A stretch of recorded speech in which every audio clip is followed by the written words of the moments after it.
Okay, good evening, everyone. Thank you for sticking with us here, whether you're joining us virtually, after the fact via the recording, or here in the auditorium. We are very excited to present our second of two keynotes for the Textures Symposium. And to introduce our keynote, I would like to bring up Dr. Amwaba Gooden. Dr. Gooden is the Vice President for the Division of Diversity, Equity, and Inclusion here at Kent State. She previously served as the chairperson of the Department of Pan-African Studies at Kent State for 9 years. Thank you, Dr. Gooden.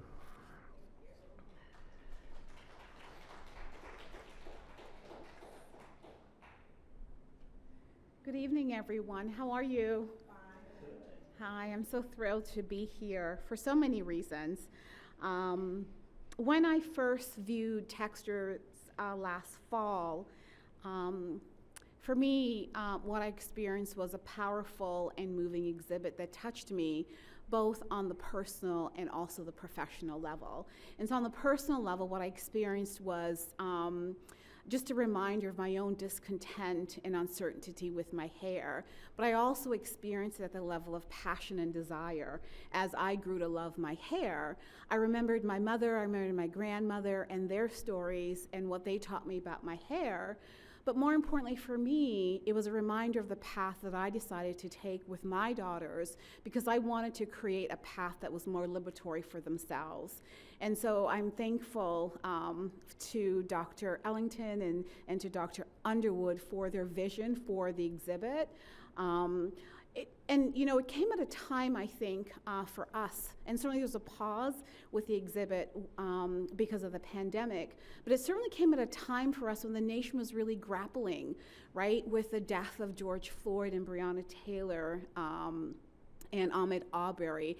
And we're private and public institutions really thinking through what do we do to honor diversity, to honor equity, to honor inclusion in a more meaningful way. And I think the exhibit was an example of that for Kent State because it really demonstrated the way in which faculty, staff, are coming together and really attempting to move the Black experience from the periphery to the center. And certainly this is what we saw with the exhibit. It allowed faculty and staff to find a space that recognized their history, that recognized their experience, but it also was inclusive because it allowed and demonstrated how an intercultural competency, how that works, and it provided, and for me, it's an artifact around that because it's bringing people together from different histories, different ethnicities, different life to see the Black experience through a particular lens, and it's offering a point of conversation. And I'm so thankful for that. It's an amazing scholarship, art, all of that coming together.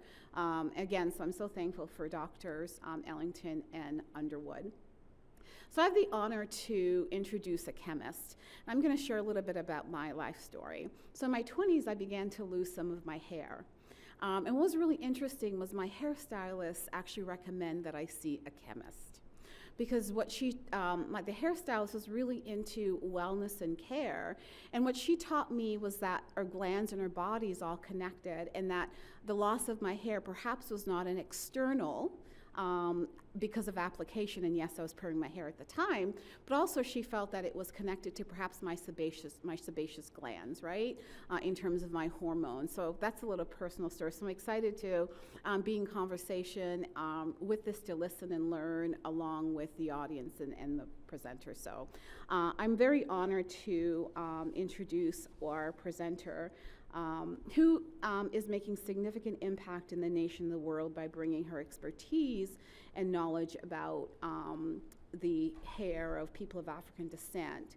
So Dr. Crystal Porter is a hair scientist and owner of Maine Insights Incorporated, where she conducts research studying the hair and scalp of people of African descent.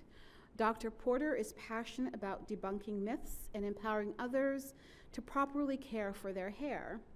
As a former cosmetic scientist with Unilever and L'Oreal USA, Dr. Porter was able to conduct research and study the biophysical characteristics of hair in pigmented populations. Not only has she studied, but also contributed to the scientific community by authoring scientific journals, book chapters, and delivering presentations regarding ethnic hair. Dr. Porter earned a bachelor's degree in biochemistry from Chicago State University and a doctorate degree from Missouri University of Science and Technology in physical polymer chemistry. And so, armed with extensive knowledge and experience, she has created a patented process that helps professionals understand their client's hair so that they can provide customized hair solutions. In addition to her professional work, Dr. Porter's personal passion is educating and mentoring underrepresented youth with about STEM opportunities. Part of her work with the Chicago State University Center for STEM Education and Research allows her to use her talents and training to expose students to culturally relevant research, helping them understand how STEM impacts their everyday lives. Dr. Porter is a wife and mother of 2 daughters, and what I love is for fun, she loves jumping rope in the 40-plus Double Dutch Club and working out in the gym. So, Dr. Porter, thank you.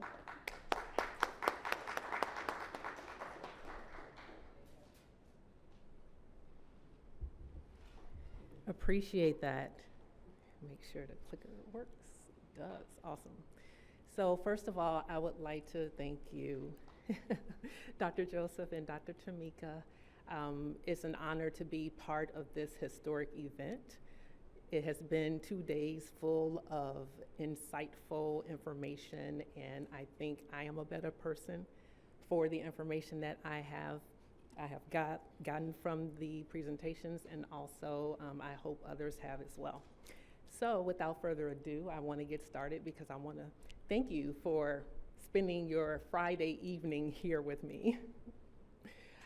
So I want to first start off talking about my personal traumas that are very similar to some of the stories that I've heard already.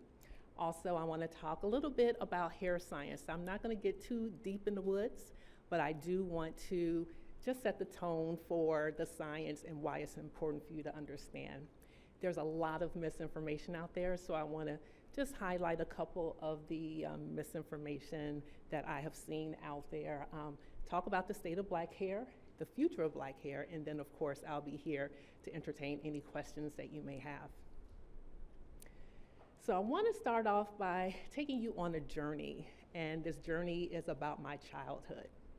So here you can see I'm actually 5 years old, and I have my cornrows. And my mother kept me in cornrows because she wanted me to experience life as a child, which meant that I would run and play and not have to worry about my hair. However, with my hair being in braids, I was able to do swimming, and that is something that we heard already a lot of Black people shy away from because of the time that it takes to do our hair when we get our hair wet. But fast forward, when I was in high school, I had swimming. You had to take like 6 weeks of swimming or something like that. And I waited right before my senior year to do this. And most people get it over with freshman year. And I waited, and I was actually placed in a class for the advanced swim, since I had already had a history of swimming. And I was the only Black person in swim class. It was only 6 of us. And I swam with no swim cap, and it was every day for 6 weeks. So any hair that I had to be cut off. And you can see from my senior picture, I had about an inch length of hair. And so struggles, of course, continued. That was very devastating because most young Black women or coming of age young women want to have longer hair. You know, I guess it's a status symbol. And I had to get all my hair cut off. And while it's something that is a blip in time, it's something that I can still feel today. But even growing my hair out natural, after I had to have my hair cut short, it was relaxed at the time, but even growing my hair out natural was an additional struggle. So this is something that I can relate to from everyone who has either always been natural, because there are some things that we go through when we have to fight through our tangles, but also growing it out. But the struggle did not end with me. And I texted my daughter earlier and said, guess what? You're a part of my presentation. And this is my, right now, 28-year-old daughter. And this was her at age 11. And so if any of you have kids, you know that around middle school, they want to change things up. So here you can see her in her ponytails. You know, you want to leave or keep your little girl a little girl. And so I had ponytails, but she was going to school with people who were transitioning and having, you know, fancy hairstyles, and so she wanted to get rid of that. And so mom had a relaxer at the time, and so she was like, I want to wear my hair straight. So my compromise was, okay, you can't get a relaxer, you have very fine hair, but let's just, you know, start pressing it and you can wear it down. So at that time, I was working at L'Oreal, and I wanted to make my life a little easier. So I called around to all of my friends and said, okay, who does hair and who can you trust? And so they gave me a name of someone. And so I was like, okay, she's gonna do her hair. Now, one thing that she said that should have just rang all kind of alarms in my head was, she was like, oh, I take care of all the girls and I'm gonna train her hair. I said, train her hair, okay. I didn't really understand what that meant. But I didn't know this until I was going back into her picture. So this is her after she got her hair straightened and trimmed and trained, and so she wore it straight. And this was just, you know, 6 months from this earlier one. But then, again, about 6 months later, you can see a drastic change in the length of her hair. And I believe someone yesterday showed a similar pattern when you straighten your hair. And so I didn't realize this until I went back, but it happened that one day I needed to do something and I needed her hair cleansed faster than her going off to the stylist. And so I said, come on, we gotta go somewhere. I'm just gonna do your hair myself. And as soon as the water hit her hair, I was crushed because she had trained her hair, meaning that it did no longer revert back to its normal curl pattern. So with me being the scientist that I am, I took some of her hair back to the laboratory and I tested it.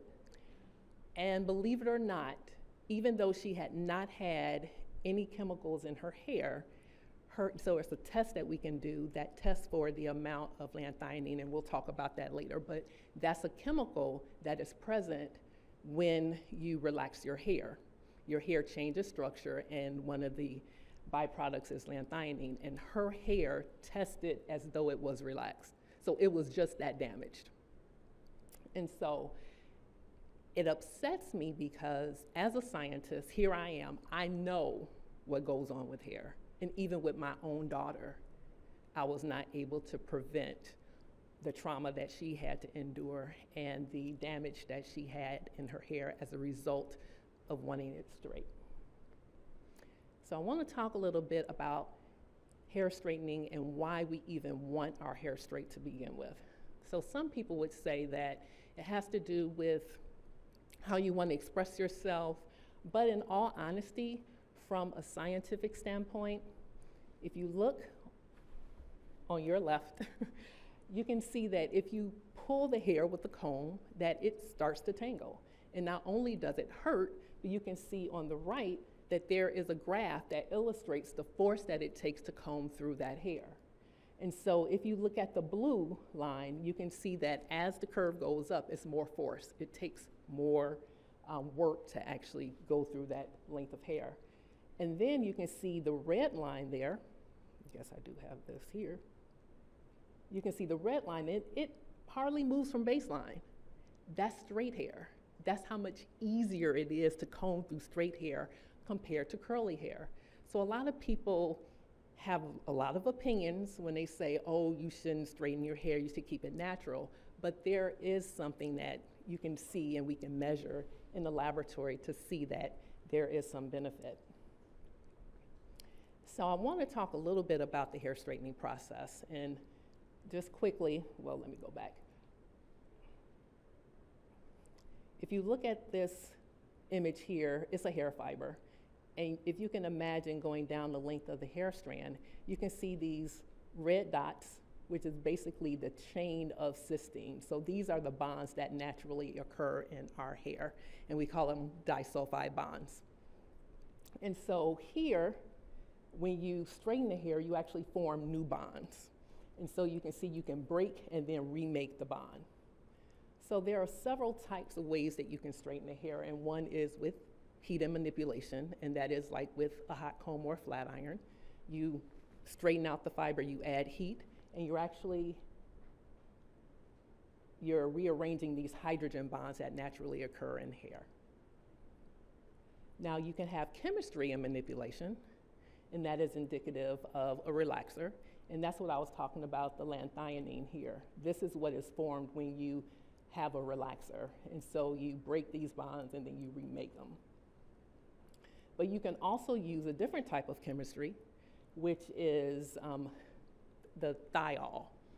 And the thiol is short for like lanthionine, and that is what you, not lanthionine, thioglycolate relaxer. And so that is the curly perm, or when Caucasians get it is when they, get that curl, or what we call the jerry curl. And I think there were some people who said that they had experience with a jerry curl. Now there is another type of chemistry that you can do, and that is the keratin treatments. So you have the chemistry in addition to the manipulation, but you also add heat on top of that to help straighten your hair, and you can see that momentarily. Now, one of the things that happens when you relax the hair is it becomes weaker. And you can see this here in this slide. So virgin hair breaks it takes more force to break it than when you relax it. And for this particular illustration, it's about a 37% reduction in strength. Now, I want to talk a little bit about some common misconceptions that we have about relaxing hair. One is, most people know that there are two types of relaxers, lye and no lye based relaxers. Relaxed hair is weaker, which I just showed, and then no lye relaxers are usually used for people who have sensitive scalps. Now, what we believe is, besides scalp comfort, that there is no difference between a lye and no lye relaxer. I'm going to talk about that a little bit. Or that no lye relaxers are better than lye relaxers because it's for sensitive scalps. So you have a tendency not to feel the burn. So most people who know about getting relaxers, it burns the scalp. No lye relaxers have a decreased chance of you burning. And then hair is in better condition when it's natural compared to relaxed hair. That is what we believe. Now, I want to show you something because I was doing a search and came across this. And one of the things I want you to see is by WebMD. How many people have heard of WebMD? How many people trust WebMD? Majority, okay, I see so-so, okay. So it was a hair quiz, and I was like, okay, I want to see what they're asking on this hair quiz. And so I'm not showing the whole quiz, but one thing I want you to see is that it says no lye formulas don't hurt your hair. The answer is false. But what they say to explain it is wrong. And that is, it says no lye relaxers aren't as harsh as lye-based products. And that is false. There is literature out there that shows that your hair is actually more damaged. It is weaker when it's treated with a no lye relaxer if you use the same time, the same manipulation. So apples to apples in terms of times and the variable, a lye-based relaxer is actually more harmful to your hair. So you may not feel it on the scalp, but your hair is going to feel the effects and be weaker as a result of you using it if you're using the same concentration. The other thing I want to talk about is that thiol-based technology. So the ammonium thioglycolate that I was talking about. And so if you prefer to wear your hair straight, you can see that if you have curly hair and you get the keratin treatment, you can see that the hair is not only straight, but it's shiny. And that is one characteristic that most people believe is attributed to healthy hair. And so you can see here as well, another illustration of that technology. So I want to talk about exactly what keratin is, because how many people have actually seen keratin on the label as an ingredient and they're saying, hey, it has keratin and it's good for your hair? Okay, so some hands are being shown there. So I know that it's a lot of information here, but the only thing I want you to know or focus on is this is a hair fiber.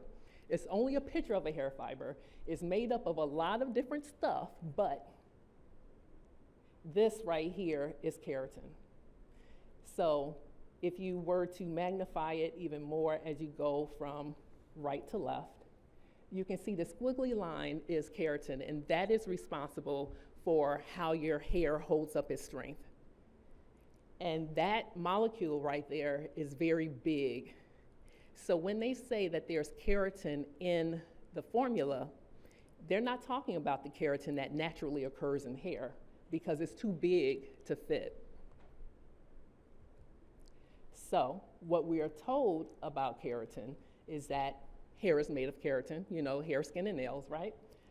And it's good for the hair, and products that have keratin as an ingredient make the hair stronger. And then, oh, I said that already. Okay, so in reality, when you do a keratin treatment, what you're actually doing is forming formaldehyde bonds, or you're forming cross-links that is from the formaldehyde in the formula. And those of you who may not know, formaldehyde is a known carcinogen. So if you get a keratin treatment once, it's not so bad. But if you repeat it over and over again and you inhale the fumes of formaldehyde, it can be detrimental to your health. The other thing that happened, and this was very prevalent, I would say about 10, 15 years ago, then they started putting formaldehyde free on the label. And they weren't lying. It did not include formaldehyde anymore. However, they have formaldehyde precursors. So while it sat on the shelf, it wasn't formaldehyde. But as soon as you mixed it and then you heated it up, it formed formaldehyde. So even though it was formaldehyde free, it still had formaldehyde to get that look that you saw. And because it's a carcinogen, it's illegal to actually do that, but it was done anyway. The other thing I want to point out about keratin is that in its natural state, so when you saw that little squiggly line, it is 1,000 times bigger than the smallest molecule that can penetrate your hair. What that means is it is no way that that molecule is going to get into your hair. So what they have to do is they have to put it into they have to cut it up into smaller pieces, but it doesn't have the same functionality when you do that. So while you may want to gravitate towards products that have keratin in it, you want to make sure that there is data that shows that it's actually beneficial. And unfortunately, no one is doing that, and that is something that I am trying to champion to make sure that that is done. Then the other thing about the keratin treatments is that all hair can't endure it, because the curlier your hair type is, because they add that heat to it, it's going to weaken your hair even more, so be aware. Now, I want to talk about how the curl in hair can dictate its behavior. So, I want to talk about things that are normal or that we readily know. So, we know that Asian hair tends to be straighter. And then as you move to Caucasian, Latina, and hair of African descent, the degree of curl typically increases. Now, we know that there's variability, but that is typical. Ellipticity, that means if you look at the cross-section of the fiber, Asian hair tends to be more round, and then as you go up, you can see that the hair flattens and becomes more elliptical. As far as the thickness of the fiber, Asian hair typically has the largest diameter, and then it varies across the other ethnic groups. But the unfortunate part is that as you go to hair of African descent, it tends to be more fragile. Now, that was inter-ethnic differences. Let's look at intra-ethnic differences. That means differences within one ethnic group. And you can see here that there is a variety of different curl patterns. We already know that. And there has been work that was done when I was in corporate America, And we were able to show not only is it intra-ethnic differences when it comes to the increase of fragility, but as you have a tighter degree of curl, unfortunately, it is more fragile. So what really is best for our hair? And so I have something that I have named the curly hair paradox. So I want to ask a question because we already saw that as you comb through the hair, curlier hair is more difficult to comb through than straighter hair. We know that virgin hair is actually stronger than relaxed, and then we know that the hair fragility goes up with the degree of curl. So the question is it better to have stronger hair that's more difficult to comb or weaker hair that's easier to comb? Because you have to keep in mind, when you are combing through curly hair, you're damaging it, or you have a higher chance of damaging it because you're tugging at it more. So with a show of hands, how many think that virgin hair that's stronger is better? Majority of people. Okay, I'm not going to even go the other way. So most people believe that. So I was fortunate enough to do a quick and dirty, I shouldn't say quick and dirty, but compared to our other experiments, this was like really easy to do. So it's a combing experiment that was done. And I want to show you the parameters just because I'm a researcher and we have to show, how our experiment was set up. But basically, I want you to focus on some key things here. So here's the comb, and we limited the hair fibers within the teeth of the comb right here. So we had a relaxed tress here, and then we had one that's virgin. You can see the size of it was quite small. And then we had a lubricating hair product because who actually combs through hair that isn't lubricated when it's curly? So we had to have a lubricant. Now, also keep in mind that for curlier hair, you don't comb through it and rake through it at the same rate. You're, more gentle with it. And so we did it at a slower rate and 7 centimeters length. And then we didn't need as much oil or lubricant in the relaxed hair compared to the virgin hair. So we used more lubrication and we did it slower. So here are the results. So this is the breakage that you can see, and it was combed for 7 days. And so you can see day 1, a lot of breakage here from that small tress, and then you see less. Now, keep in mind that a lot of the breakage occurred, so you were combing through less hair, so you're gonna have less breakage, right? Now, this is virgin with the lubricant. And so same trend, but you can see that it's definitely less hair being lost. Let's look at relaxed hair. This is the virgin hair. So this is virgin hair that's dry, so no lubrication. And this is relaxed hair with oil. So the reason why I show, I'm sorry, this is dry too, without oil, right? And so I want you to see that when you relax the hair, even in this dry state, you have considerably less breakage. Now, best case scenario versus worst case scenario. And what this means is this one had lubrication, it's a slow combing rate, and the fibers were more spread out while combing, meaning that when you looked at the distance and the teeth that you had, it was spread out like a fan. So you didn't have a whole lot of bunching up. So this is the best case scenario for you to comb through curly hair. This is relaxed hair without any lubrication, and it was a faster combing rate and more condensed fibers, meaning that they were gathered more in the teeth of the comb. So even when you compare the best case scenario with the curly hair and the worst case scenario with the straight hair, you see you get considerably less breakage. Now, this is not a message for people to go out and relax their hair. That is not, my hair is not relaxed. But I want you to take into consideration when people are really, really critical and hard on people who decide to either straighten their hair with heat or relax it, sometimes it just makes their life easier and they may experience less breakage. So I just want to illustrate that from a scientific perspective so that you can just have a little bit more compassion, because when I look on social media, there are so many people just beating up others And sometimes this is the reason why they choose to do so. And then this is, of course, I wanted to give you the publication, and this is what was showed in the publication. All right, so what is actually the state of black hair? How much time do I have? I want to make sure okay, I'm good then. Awesome, thanks. So we heard some statistics, but I want to actually go over some because I think that it's worthwhile for it to be repeated if you haven't heard, if you've not heard it or you need to hear it again. But 500 billion per year is spent in the hair care industry. And the average woman spends $50,000 on her hair in a lifetime. So here is what's incredible. No, that's not incredible. Wait till you see the next one.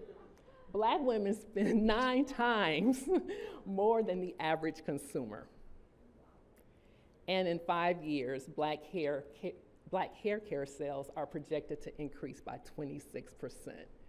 This is a huge business, huge.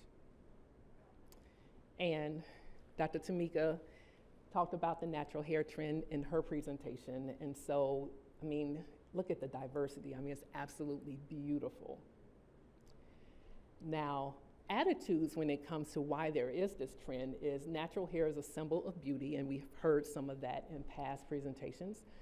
Unfortunately, most women are unhappy with the state of their hair, and mainstream products may struggle with believability. And what that means is people are doing more and more research on their own, and the research that they're doing is just Google searching, right? but they're trying to get the information. They're trying to find information to help them make informed decisions about what they should do with their hair. And so the trends are that relaxer sales continue to decline, even though we're trying to get a rebound of it. And I'm actually going to have a talk about that. I have a platform where I keep people abreast of what's going on in the hair care industry. So it's trying to creep up a little bit, but I don't think it's going to surpass natural hair, but still, some people are going back. Relaxers loss, meaning that if people aren't going to relaxers, people are spending more on styling products. And the styling products represent the largest share and growth. And then green is the new black, meaning that people want green products. They want clean beauty, right? And there are pros and cons to that. That's a whole nother talk. But there's not a lot of information and data on sales of wigs, weaves, and tools. So that 500 billion that I showed, that does not even include all the money that is spent on wigs, weaves, and styling tools. So I want to talk a little bit about the prevalence of wigs and weaves because this is thought to be a protective style, right? A lot of people want to give their hair a break. We actually heard someone yesterday who said that she grew her hair out long by wearing the protective styles, wearing weaves and wigs. And there are a lot of stars that have extensions and weaves. But sometimes some of the things that we do, we can overdo it. So I want you to pay attention to the tightness around the perimeter of the hairline. Look at the redness, and you can actually see that her hair, she's actually thinning between the braids. I mean, that just looks painful. You can see that it's indented in. And then, unfortunately, children, you can see right here that there's a lot of tension. So we have to be very careful when we style the hair. And so there are, and this leads to several types of hair loss, just what we do in our lifestyle. The first is breakage. So we have different things that we put in our hair, and so just having a ponytail holder and putting it in constantly at the same spot, you can have breakage. You can have breakage from relaxers, but also from compounded treatments such as color. Hair shedding. Sometimes, you look at that brush after you groom your hair and it's full of hair, and that, it scares you to death. Just so you know, about 100-ish hair fibers per day is typical. And okay, you're not in danger when you have about 100 per day. But I also want to talk a little bit about alopecia. So what I have right here is what's called traction alopecia. But here on the right is called, for short, CCCA, and that is central centrifugal cicatricial alopecia, which is why they call it CCCA, because who wants to say all that? But a lot of times, this can be prevented. And so when I first grew my hair out natural, which was in 2003, I grew my hair out natural, and I wore braids to grow it out. Unfortunately, I am more susceptible to traction alopecia. So I could see that the hair fibers were coming out, and it wasn't even tight, because by that time I was like well into the cosmetic science business. I knew what to do, what not to do. However, I wasn't prepared, even though my hair was not being pulled tight. I wasn't prepared that I would suffer from traction alopecia. The good news is that when you start seeing that, your follicles want to produce hair, and it's reversible. So the hair will come out, but it will grow right back. However, if you keep pulling time and time again, this is what you get. That follicle is traumatized. It is no longer going to grow hair after you keep snatching it out. So just be aware that even though you may not even have a tight style, because I didn't, you want to make sure that you're on the lookout for it. And it presents this, I mean, it's very easy to tell because your hair is braided, and you can see something that looks kind of like dandruff. It's just these white flakes because it's the bulb of that hair fiber that has been pulled out from the follicle. And so when you pull on that little flake, what looks like a flake, the hair strand comes. And so when you see that, you know that you are more susceptible to traction alopecia. We don't know why some people are or are not, because I have a friend who wears braids all the time, and she wears them tight, and her hair is beautiful. No hair loss at all. We don't know as scientists why some people are more susceptible than others.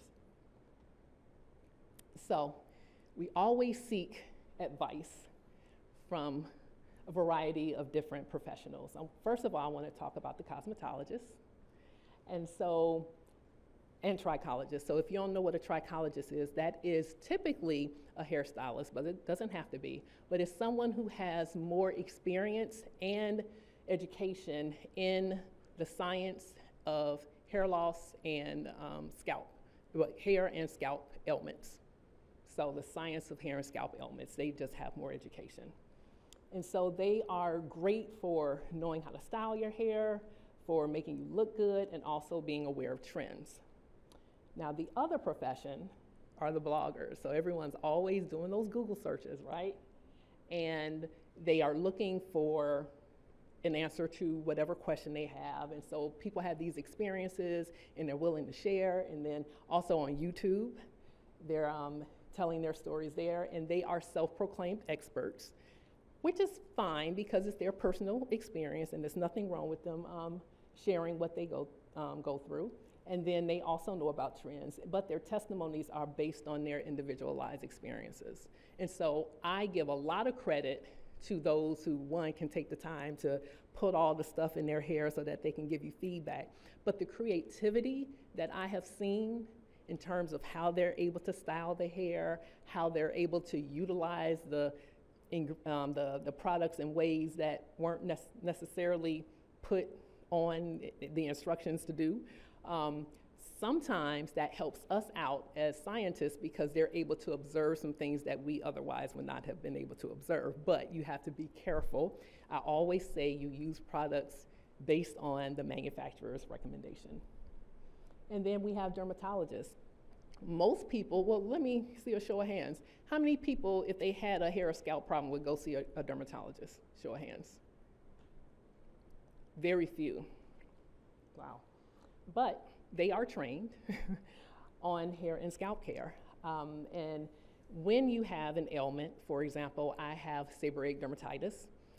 That's a fancy word for really, really bad dandruff. Really, really bad dandruff. But I'm able to have it under control because I go see a dermatologist.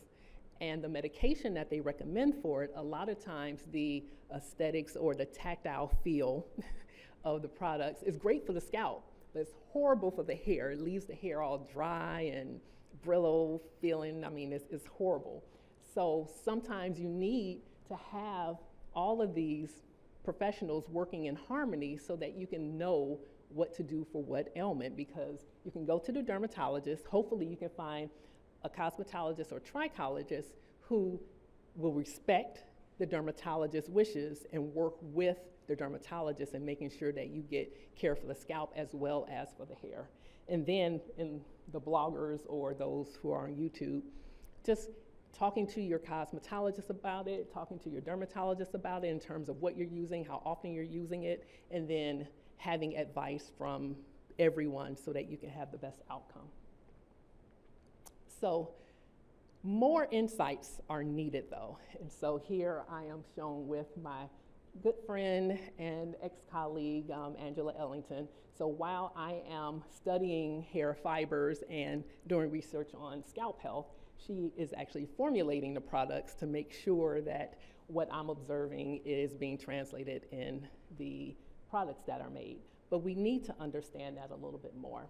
And times are changing.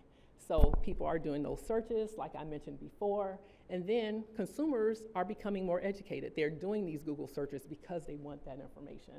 And so advancements in technology have really created a wealth of information. There's so much information out there that we as scientists can't keep up with everything that's out.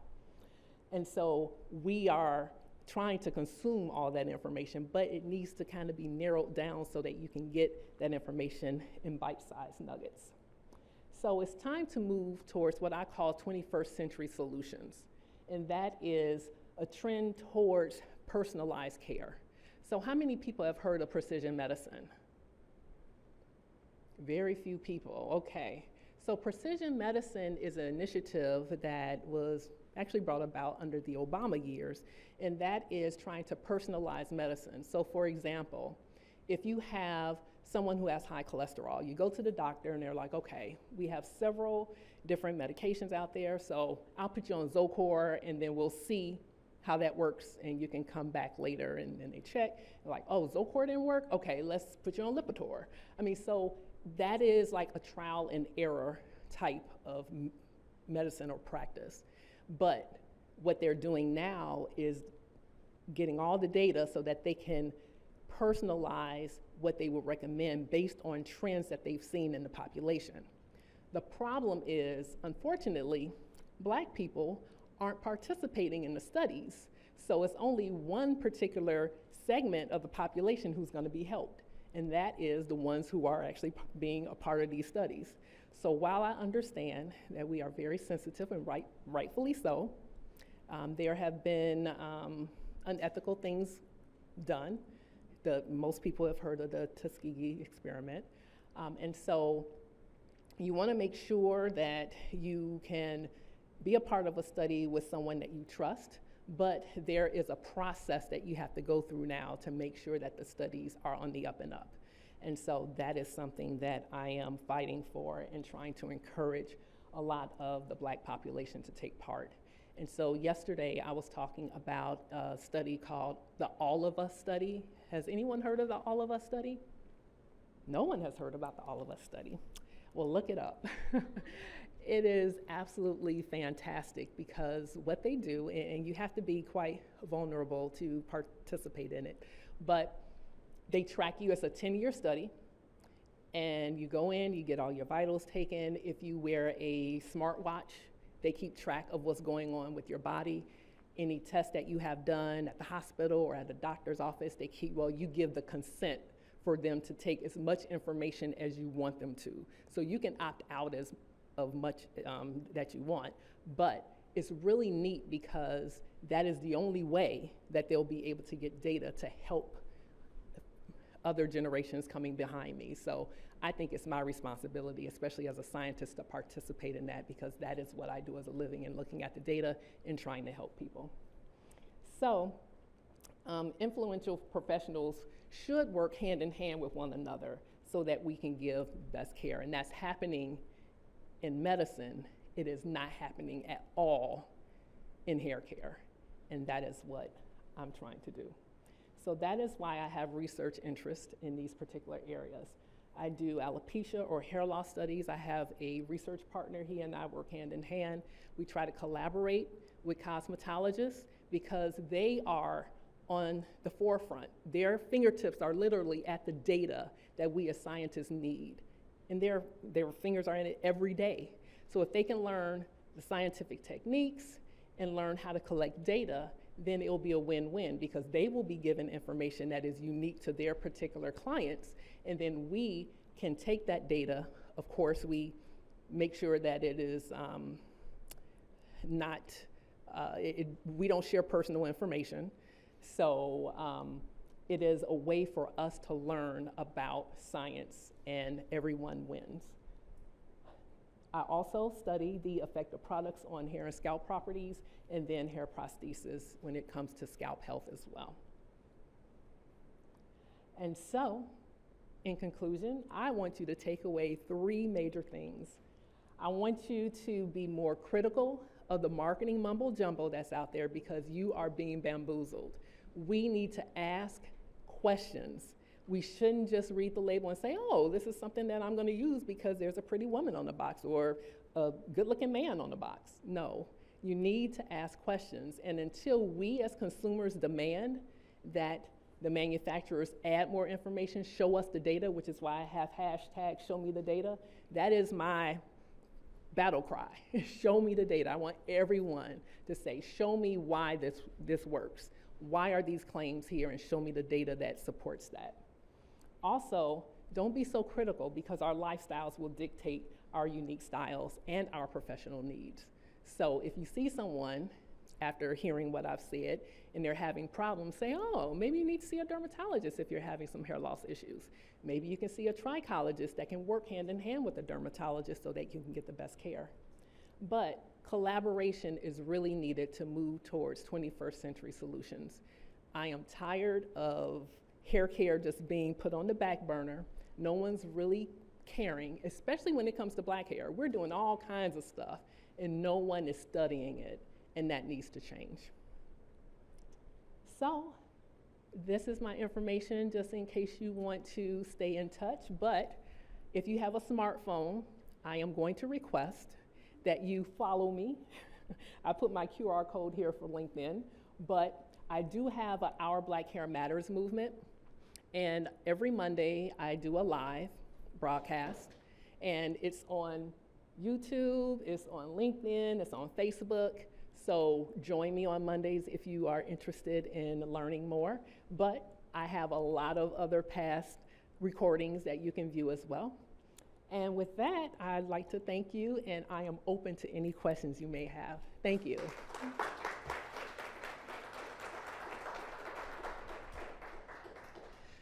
Oh, Dr. Porter, thank you so much. This is so informative. And I think the way it resonates with the last 2 days is that it is this blend of personal and lived, inspiring the questions that have driven you.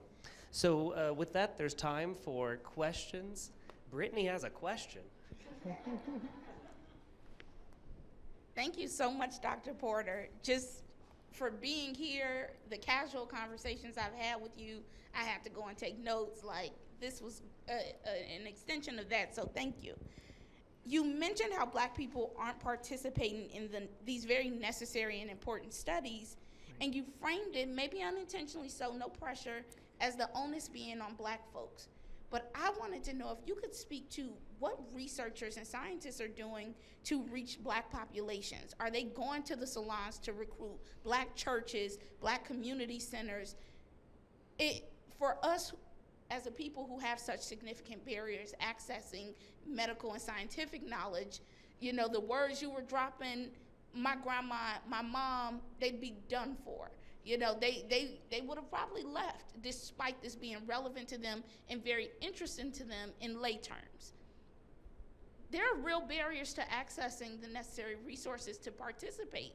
So if we shift that conversation to the onus being on the scientists coming into the Black community that disproportionately they barely be trying to come into, can't be anti-Black trying to recruit Black participants, how then do we shift that conversation? What then does that look like? Where are scientists doing that great outreach and recruitment? Tell us more. Thank you for that. So I can tell you what I'm doing. So that is why I collaborate with hair practitioners, because they are right there on the forefront. It's only me. So my business model shifted because I used to try to give information to individuals. So if they wanted to know details about their hair quality and be given advice in terms of what they should do, it didn't take long for me to realize that most people needed professional people to do their hair. The problem is I did not have anyone that I could trust, that I could refer them to, because my standards are past 10. So it took years for me to find a core team of practitioners who were open and receptive to be able to learn about science, learn the value of what it is or where we were trying to go, how it would benefit them. And to be honest, a lot of practitioners, about that dollar. And so it took a while for me, coming from corporate America, to figure out how that would translate, how my needs would translate into them making more money. So I figured that out now. So I collaborate with cosmetologists so that they can make more money because of the specialized information that they will have to be able to service their clientele better. But that is my outreach, to work with them so they can get the message out there. Also, I study hair, so I need hair samples. So I'm willing to pay for hair. And so they are the ones that can get the message out to the community so that they know that they can participate. And also, we protect them. So there is a process called the Institutional Review Board, so we have to make sure that our study is approved. Any of the research assistants, meaning the cosmetologists, they are official research assistants because they are getting information, but they have to go through the process to be certified and everything to be able to do that. So that's what I'm doing.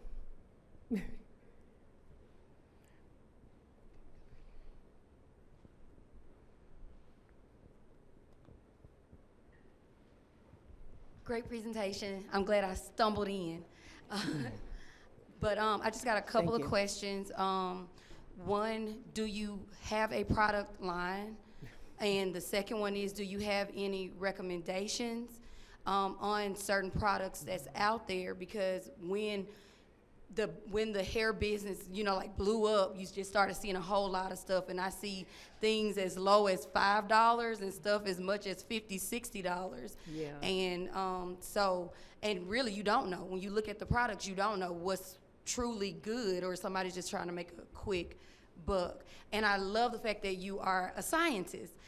Research, data, facts, when it's no longer an opinion when you have that research behind it. So I really, really, really appreciate you and what you presented today. Thank you. Appreciate that. So I do not have a product line. That is why I showed the picture of my dear friend Angela Ellington, who makes products, because I don't like that side of the business. But in terms of what products are good, and so one of the things that I've noticed in working with trichologists in particular, so those are like the specialized hair practitioners who know more information about diseases of the hair and scalp. What I've noticed is that sometimes they make concoctions that are working. However, the way that they do it is not anything that I can put my stamp of approval on.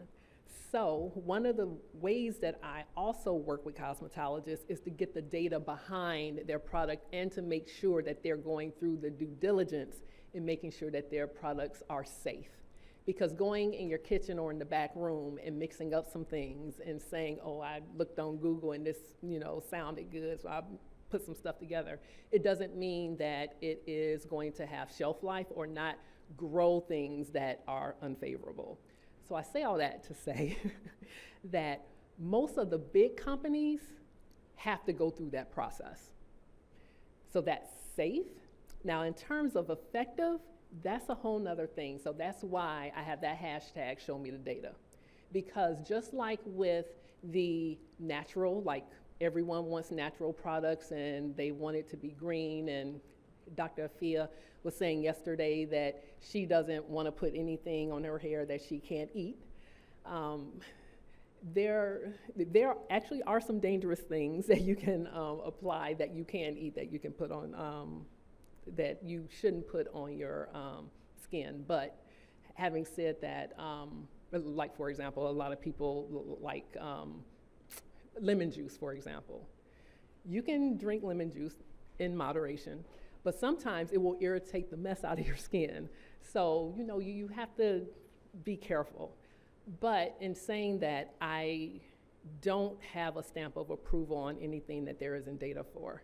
Now, there's a difference between what I call a functional product, meaning that it's actually going to make your hair stronger or help it grow longer, which in that instance is actually a drug and not a product anymore.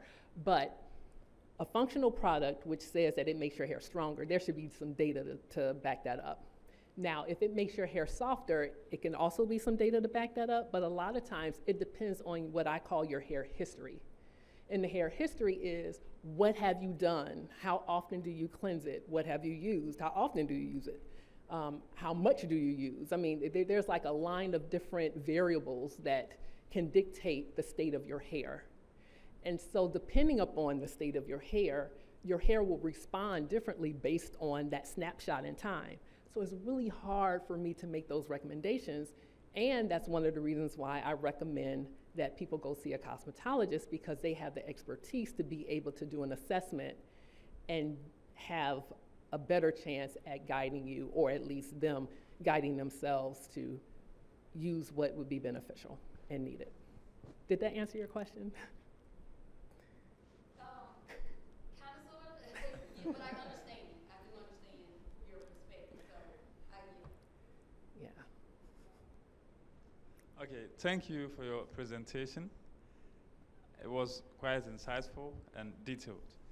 But after listening to you, I have key questions that I want to get better understanding of. Based on the presentation, what I derive from it is that relaxer is a necessary evil. Is that so? What's necessary? The hair relaxer is a necessary evil. No. When you use it, I don't think it's no. I would not say that it's necessary. I'm just saying those who choose to get it can get some benefit from it. I'm not saying it's necessary. I think that that's different. So that was not my message. So you're saying is that, well, if you don't use it, you lose more hair. If you use it, it lessens the loss of hair. Is that it? I'm saying that in the experiment that we did, we were able to see a benefit from using relaxer when it comes to grooming and the amount of breakage that you get. But you have to keep in mind that not all hair responds the same, because some people, I hear all the time, oh, I can't do a relaxer because it breaks my hair off. My daughter, when she eventually actually got a relaxer, her hair does not do well with relaxer either. My hair did just fine with a relaxer. I mean, so, and then if you want to get color, permanent color, then you really have to have a particular type of hair for that to, for you to be able to withstand that, or your hair to be able to withstand it. So, but no, it was not my message that that's what you should run off and do. Okay, then that's what I got. Oh, that's what. Did anybody else get that message? Yeah. Okay. It's good. more or less like an advertisement for those in that business, Nope. those in the relaxer business. But casting my mind back home and then looking at the fantastic work of Dr. William Morrow, 400 years without a comb, sowing the inferior seed. Where I'm coming from, the comb is so essential, and it has been spaced such that it will be able to move into the hair. And what they use is shea butter. It's locally prepared, and then it is smeared into the hair with charcoal, and then other natural, substances. And so it softens the hair, and you're able to just comb it and then style it how you want. Would you prefer moving into a research into this natural product and see its effect on the hair rather than the use of chemicals, in other words, artificial, that when we apply on our hair gives us some effects. So those are the experiments that I love to do. And I'm an advocate for making sure that small businesses in particular can get that data. So if it is something that you perceive is beneficial, let's get some data behind it so that we can market it.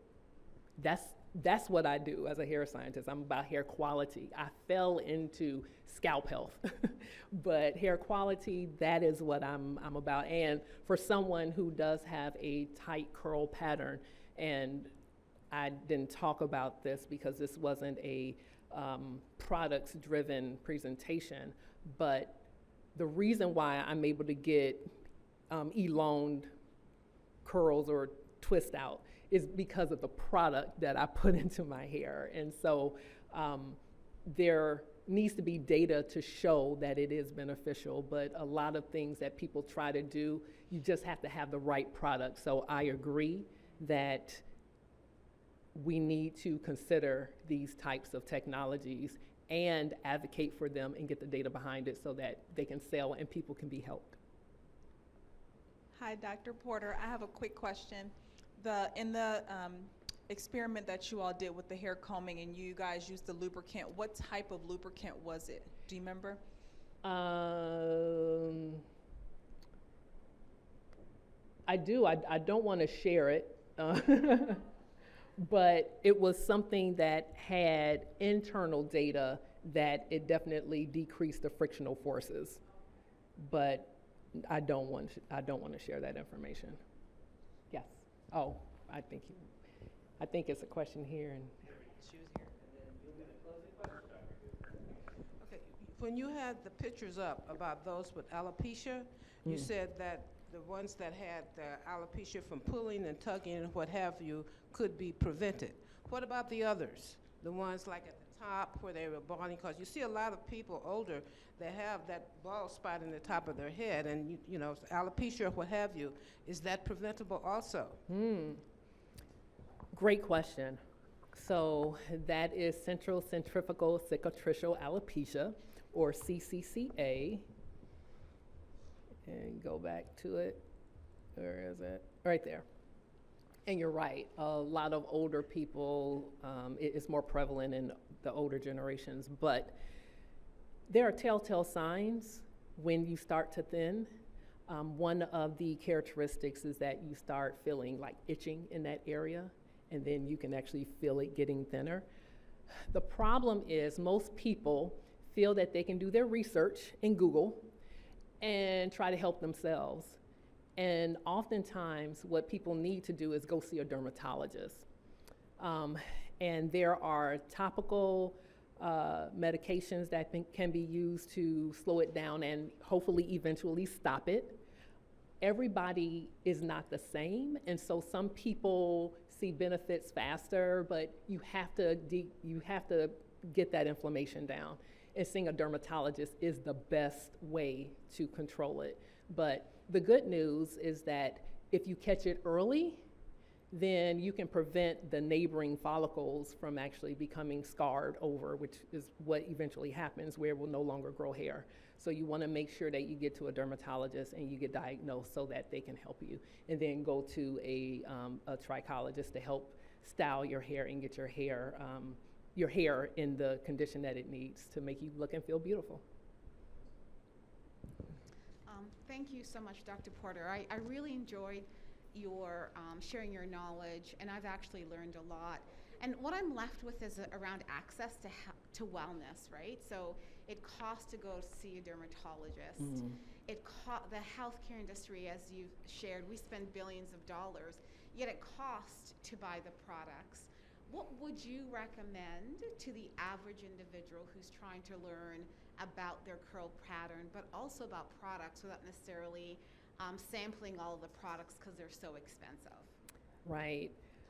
It's funny you asked that because on my lunchtime chat that I had this past Monday, someone made the comment, so I had my team on there. So I have 3 core team members who not only help me do research, but they are ones who I say, if you have any problems, you need to go to them. That is the number one thing that I would recommend, that you see a trusted professional who can help guide you so that you can get something that you need. Trying to figure it out on your own is it's not cost effective. You waste time. Yeah, and so that would be my recommendation for that. As far as access to care, that is a huge issue. And I am one of the people who I struggle with the insurance, because my husband and I are both business owners, and trying to pay for health care is ridiculous. So I do understand the lack of hair care, or some people having no access to hair care. But there are hair loss support groups that some people can go to. There are free resources, and it is a matter of doing a search or connecting with me or one of my team members to see how you can navigate that process. But yeah, trying to do it on your own is very difficult to do. Sure.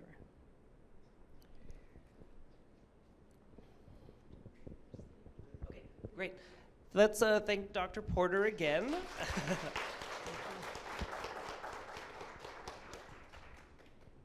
are you offering closing comments next? Yeah. And then, And then Monica.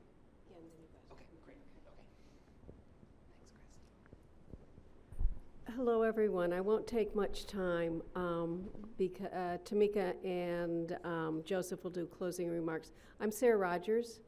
I'm director of the KSU Museum, and I just want to, first of all, thank you all for coming into this space and for being so open and honest over the last 2 days. These conversations have sort of gone to the core of everyone, and those who've been able to witness that and your sharing. This is what museums should be. This is what we had hoped when Tamika and Joseph came to me 2 weeks after I started on the job a couple years ago about this project. And I said, this is why museums are in our communities, to have these conversations. I invite you to come back, as we will continue to have those. And please always feel welcome to come here and to bring others here. We are for everyone, as I hope textures and these last 2 days show you. And my deep, deep personal thanks to Tamika and Joseph. I am so proud of this exhibition. I've been doing exhibitions for a long, long time, and this is probably one of my proudest moments, to be able to present and to help in any way we can. So thank you.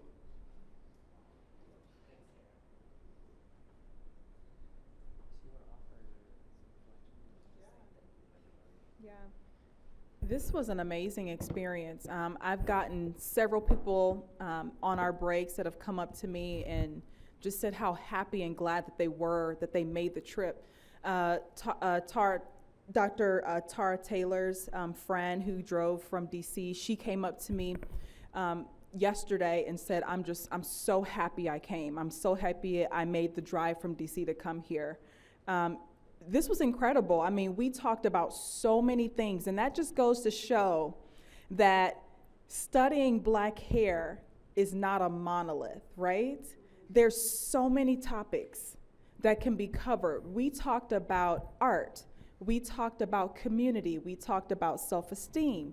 We talked about architecture. And it all related to Black hair. That just shows the complexity of our culture, the beauty of our culture, and how important it is to continue the work. And I just want to thank you all for being a part of this, coming, and we're just overjoyed that everything ran as smooth as it did. I mean, we got even compliments about how smooth everything was running. I mean, what an amazing experience this has been. So I want to thank you all for participating, and I want to also acknowledge my friend, Dr. Oshani Isel. Can you please stand up, Dr. Isel? He came all the way from Ghana. So he's from the University of Education in Winneba, Ghana, and he came all the way here to present his research, and I appreciate that he made that trip to come here. So. Yeah, I'm just going to conclude with some additional thanks. So thank you to Sarah and the Kent State Museum who has supported the exhibition with so many logistics and all the team here. So let's give the museum a round of applause. I also want to thank Anna Mates and Mark and his team from telecommunications because they've been incredible, and just even this recording is going to be useful to future generations of, like Tamika said, this goes from art to journalism to science to urban planning to just kind of endless resonance. And so while hair might seem like something very banal, it just grows on our head, like we throw on a t-shirt or some jeans. It has implications, and it is the perfect topic to come together. You don't want to sit down and say, let's talk about politics. Sit down and say, let's talk about hair, and then everything else will spin out from that. So from both of us, again, thank you to everyone who spent your holiday Friday evening with us, to people who have attended virtually, the museum, all the presenters with their very generous knowledge, and an applause to thank yourselves.